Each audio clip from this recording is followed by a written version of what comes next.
সুপ্রিয় দর্শক, আসসালামু আলাইকুম। আমরা আজকে এমন একটা বিষয় তুলে ধরবো আপনাদের সামনে, যেই বিষয়টা বলতে গেলে আসলে নিজেকেই খুব কষ্ট লাগতেছে, বা মানে কি বলবো, আর ভাষা নেই বলার মতো কোনো। এই যে মহেশপুর দেখছেন, মহেশপুর আমাদের ঝিনাইদহ জেলার একটা অন্তর্গত থানা। এই অন্তর্গত থানার একটা ছোট্ট বাচ্চা, নাম তাবাসসুম।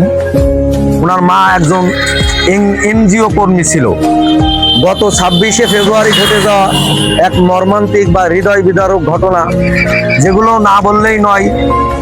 আমি বলতে গেলেই শিহরে উঠতে চাই, যেগুলো হচ্ছে কি আপনার আমাদের এই 4 বছরের শিশুকে ধর্ষণ করে মেরে ফেলা হয়েছে।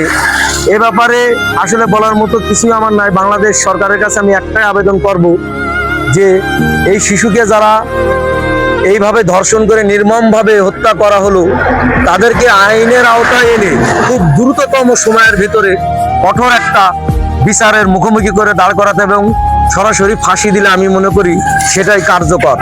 এ ধরনের ঘটনা অহরহই বাংলাদেশে ঘটে আসতেছে বা ঘটতেছে, যার কারণে এই অপরাধীরা কোনো সাজা না পেয়ে সেখান থেকেই তারা পার পেয়ে যাচ্ছে। জানি না কি কারণ। গাজী ভাই, এই যে শিশু বাচ্চাটিকে মেরে ফেলা হলো এবং তাকে একদিন পর এক স্কুলের পেছনে পাওয়া গেল 4 বছরের সেই শিশু সন্তান তাবাসসুম। এই তাবাসসুম হত্যার বিচারটা আপনি কিভাবে দেখতে চাচ্ছেন, আপনার দৃষ্টিকোণ থেকে একটু বলবেন আমাদের? মোস্তফা ভাই, আপনাকে অনেক ধন্যবাদ আমাকে বলার সুযোগ দেওয়ার জন্য। আমি চাই আপনার কথাগুলো রিপ্লাই বলতে চাই না, তবে এ ধরনের ধর্ষকের কঠিনতম শাস্তি হোক, এটাই আমার দাবি। মাননীয় বিচারপতির কাছে আমার একটাই দাবি, আমার বুকে কান্না ভেঙে যাচ্ছে। সন্তানটা যদি আমার হতো তাহলে আমার কেমন লাগতো। আমি চাই মাননীয় প্রধানমন্ত্রী, বিচারপতি, আপনাদের কাছে এই ধর্ষকের বিচার চাই, কঠিনতম শাস্তি চাই, আইনের আওতায় এনে তাদেরকে আপনারা ফাঁসি দেন, আমরা এটাই চাই। আচ্ছা, আমরা চলে যাই বাবু ভাইয়ের কাছে। বাবু ভাই, বাংলাদেশের চলমান পরিস্থিতিতে এই যে আমাদের মহেশপুরের একটা শিশু সন্তান 12 বাজার কালীগঞ্জ থানার ভিতরে যে বাদুরগাছায় যে ধর্ষণ করে মেরে ফেলা হলো, আসলে এই ব্যাপারে আপনার কি মন্তব্য? আসামিদের আপনি কি ধরনের শাস্তি অনুভব করেন? মোস্তফা ভাই, আপনাকে ধন্যবাদ আমাকে কথা বলার জন্য। মহেশপুর থানা তাবাসসুমের হত্যার কঠিনতম শাস্তি চাই। যে আসামি এই কাজ করেছে, তাকে সরকারের কাছে একটা আবেদন, সে যেন আইনের আওতায় খুব দ্রুত আসতে পারে। যত মজবুতি হোক, তাকে আইনের আওতায় এনে দ্রুত সময়ের ভিতরে তাকে ফাঁসি দেওয়ার জন্য সরকারের কাছে এটা আবেদন করবো আমি। ধন্যবাদ, খুব সুন্দর কথা বলেছেন।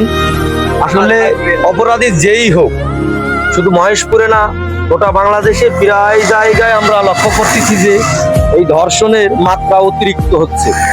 আমরা মনে করি এ ধরনের কার্যকলাপ, আচরণবিধি যাদের ভিতরে আপনারা লক্ষ্য করবেন, তাদেরকেই আপনারা পুলিশকে অতিবাহিত করেন। পুলিশ সঙ্গে সঙ্গেই যে তাদের বিরুদ্ধে অ্যাকশন নিক, অপরাধী যেই হোক তাকে শাস্তি পেতেই হবে এবং দ্রুত সময়ের ভিতরে। আমি এই আসামিদের ফাঁসি কার্যকর করার নির্দেশ মাননীয় সরকারের কাছে রেখে যাচ্ছি। আর যেন কোনো তাবাসসুম এভাবে আমাদের মাঝ থেকে অকালে হারিয়ে না যায়।